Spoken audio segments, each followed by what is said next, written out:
সেই মজা হয়েছে।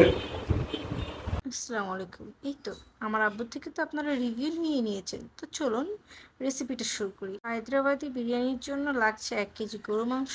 এবার একটি পাত্রে কিছু পেঁয়াজ বেরেস্তা করে নেব, যা আমাদের পরে কাজে লাগবে। এবার এখানে 8 থেকে 7টা আলুর মধ্যে দিয়ে দিব পরিমাণ মতো লবণ, পরিমাণ মতো জর্দার রং, এবং এগুলো মিক্সড করে এখন কিছুটা ভেজে নিব। কয়েক মিনিট ভাজার পর এগুলো সব তুলে রাখবো। এবার আমি আরেকটি পাত্রে 1 টেবিল চামচ টক দই, 1 টেবিল চামচ আদা বাটা এবং 1 টেবিল চামচ রসুন বাটা দিব। তারপর ভেজে রাখা পেঁয়াজ কুচিগুলো দিব। এখন প্যাকেট মশলাটুকু দিয়ে দিব। এরপর স্বাদ মতো লবণ দিয়ে দিচ্ছি।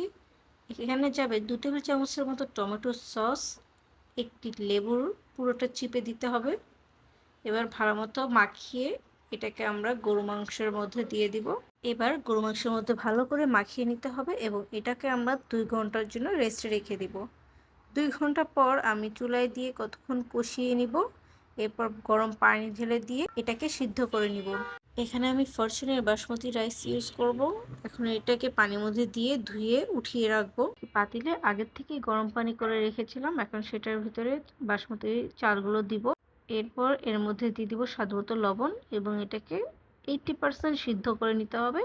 সিদ্ধ করা হয়ে গেলে একটি ছাঁকনির মধ্যে ঢেলে নিতে হবে। এবার একটি বাটিতে কিছু পরিমাণ দুধ এবং জর্দা রং মিশিয়ে আলাদা করে রেখে দিব। আর আরেকটি বাটিতে ভেজে রাখা পেঁয়াজগুলোর মধ্যে দিয়ে দিব কিছুটা গুঁড়ো দুধ এবং এটাও রেখে দিব। এবার একটি বড় পাত্রে রান্না করা গরু গোশার একটি লেয়ার দিব, তার উপর দিয়ে বাসমতি রাইসের একটি লেয়ার দিব এবং ভেজে রাখা আলুগুলো এর ভিতরে ঠিক এভাবে দিয়ে নিব। এরপর এর উপরে দিয়ে দিব জর্দার সেই রং।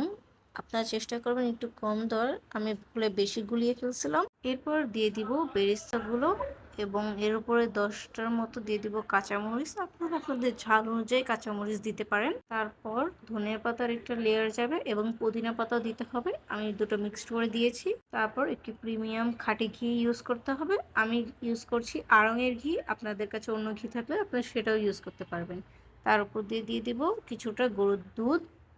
এবার এটাকে সুন্দর করে সেট করে আমি 30 মিনিটের মতো দমে রেখে দিব। ঠিক 30 মিনিট পর এটি তৈরি হয়ে যাবে এবং যতক্ষণ আপনি দমে রাখবেন ততক্ষণই ভালো, কিন্তু আমি 30 মিনিটের জন্য রেখেছি। এবার একটি পাত্রে এটি সার্ভ করে নিব। এই তো তৈরি হয়ে গেল মজাদার হায়দ্রাবাদি বিরিয়ানি। দেখেছেন তো বাসায় রান্না করা কতটা সহজ। এরপর এর উপরে টপিংস হিসেবে দিয়ে দিব সেই বেরেস্তা। এটা ছিল আমার ফার্স্ট ভয়েস ওভার ভিডিও। আশা করি আপনাদের সকলের কাছে অনেক ভালো লেগেছে। যদি ভালো লেগে থাকে অবশ্যই like, comment, share, follow, subscribe করে দিবেন এবং বেশি বেশি করে কমেন্ট করবেন নেক্সট রেসিপির জন্য।